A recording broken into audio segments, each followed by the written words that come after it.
Exactly 80 years ago, on June 6, 1944, the famous Allied landing in Normandy began. This was the initial phase of Operation Overlord, the largest landing operation in the history of wars in terms of forces and resources used. The operation was carried out under the command of General Dwight Eisenhower. It mainly involved the troops of the United States, Great Britain, and Canada. Polish soldiers also had their share. It is today's 80th anniversary, recalling that terrible big war that ravaged and destroyed Europe, which after all began with the German-Soviet aggression against Poland. Today, Russia is back to its imperial plans, ambitions, and is again becoming a threat to the world and must therefore be stopped.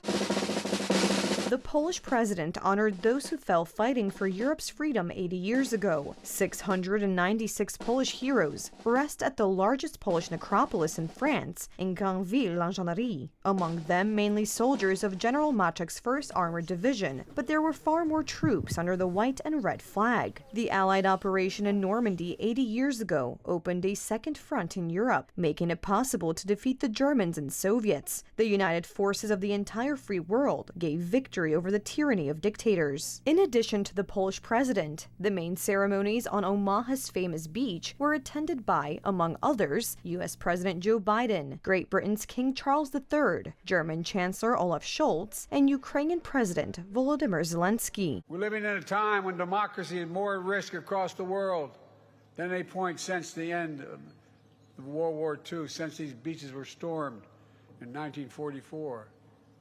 Now we have to ask ourselves, will we stand against tyranny, against evil, against crushing brutality of the iron fist? Will we stand for freedom? Will we defend democracy? Will we stand together? My answer is yes, and only can be yes. 80 years ago, the free world united against the criminal regimes of Germany and the Soviet Union. Today, once again, the free world must be united to defeat Russia.